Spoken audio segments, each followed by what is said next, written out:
అనారోగ్యం, ఉద్యోగం, వ్యాపారం అప్పులతో బాధపడుతున్నారా? వెంటనే జేకేఆర్ గురువు గారికి కాల్ చేసి అపాయింట్మెంట్ తీసుకోండి.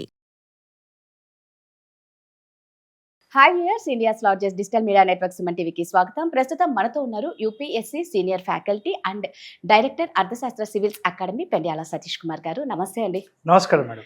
సతీష్ గారు, మన లైఫ్లో ప్రతి ఒక్కరూ ఫేస్ చేసే ప్రాబ్లమ్స్ 3 ఉంటాయి. అందులో ఓటమి అనేది ఎక్కువ శాతం ఉంటుంది. ఆ ఓటమి వచ్చినప్పుడు ఆటోమేటిక్గా అవమానాలు కూడా లింక్ అవుతూ వస్తూ ఉంటాయి. ఈ రెండు కలిసినప్పుడు వచ్చేది మనిషికి ఒత్తిడి. సో ఈ 3టికి ఉన్న అవినావ సంబంధం మామూలుగా ఉండదు. దీనివల్ల ఒక మనిషి ఏదైనా సాధించాలి అనుకున్నది సాధించడానికి ఇవన్నీ ఆటంకాలు అవుతాయి. కొంతమంది మొండిగా ముందుకెళ్తారు, అది చాలా తక్కువ మంది, అందుకే వాళ్ళు సక్సెస్లో ఉంటారు. కొంతమంది భయపడి సూసైడ్ అటెంప్ట్ చేసుకోవడం, అక్కడితో లైఫ్ స్టాప్ చేయడం, అంటే మేము ఇంకా చేయలేము అని అంతటితో వాళ్ళ లక్ష్యాన్ని ఆపేస్తారు. ఇలా కాకుండా వాళ్ళు అనుకున్న లక్ష్యాన్ని సాధించాలంటే ఎలా?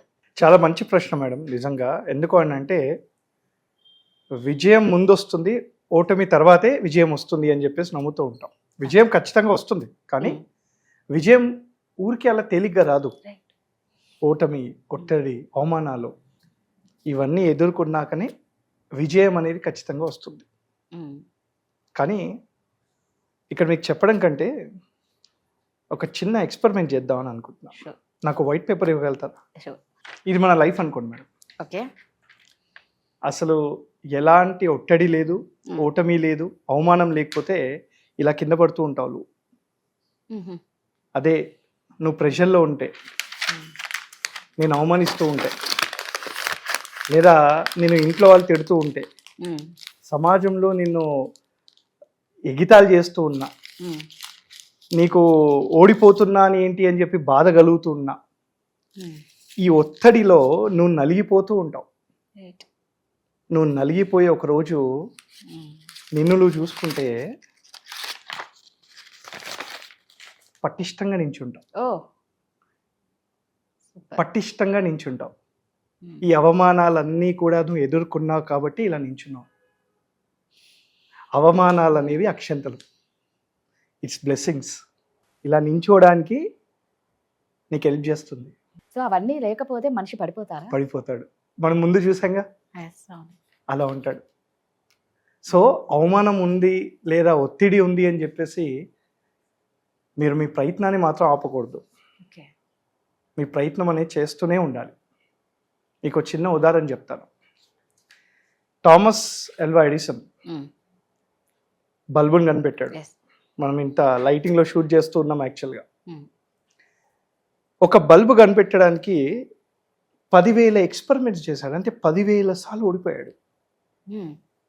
ఒక్కసారి ఆయన మెంటల్ స్టేట్ గురించి ఆలోచించండి మేడం. ఒక్కసారి ఓడిపోయాడు, రెండోసారి ఓడిపోయాడు, మూడోసారి ఓడిపోయాడు. అలా 100 సార్లు ఓడిపోయాక సమాజం నుంచి ఎంత ఒత్తిడి వస్తుంది, ఫ్యామిలీ ప్రెషర్,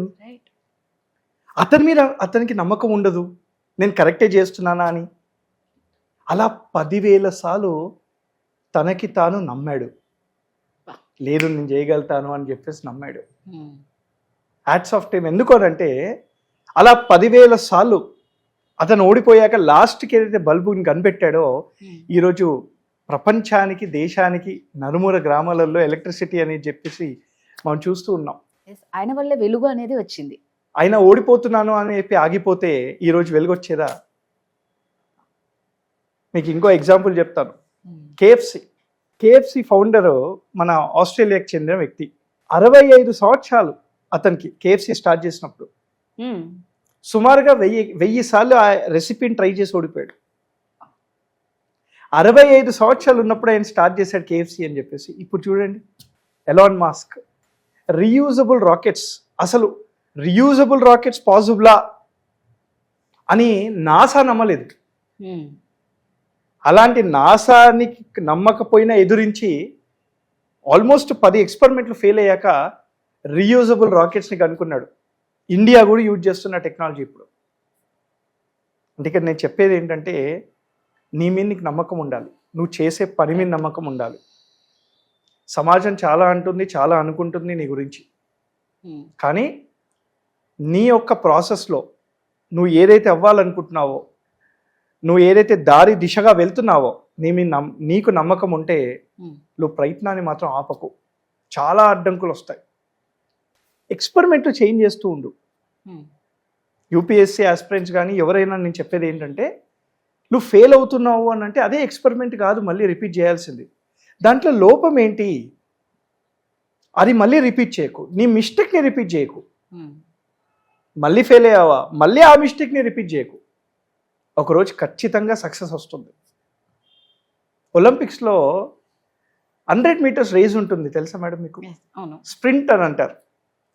ఈ 100 మీటర్స్ 9 సెకండ్స్లో పరిగెడతారు. 9 సెకండ్లు, 10 సెకండ్లలో పరిగెడతారు. 9 సెకండ్లో first prize, second prize, third prize అన్నీ కూడా మనకు తెలిసిపోతాయి. అంటే ఒక్క 1 మినిట్లో మనకి విన్నర్ ఎవరో తెలిసిపోతుంది. కానీ ఆ ఒక్క నిమిషం పరిగెట్టడానికి వెనకాల 20 సంవత్సరాల కృషి ఉంది ఆయనకి. అంటే ఆ 20 సంవత్సరాల కృషి ఆ ఒక్క నిమిషంలో అతన్ని విన్నర్ చేసిందిగా కదా. ఒత్తిడి లేదా ఈ అవమానాలు ఇవన్నీ మనకు అక్షంతలండి. It makes us very perfect. చాలా పర్ఫెక్ట్ చేస్తాయి మనల్ని. పాజిటివ్ మైండ్ సెట్తోనే ఉండాలి.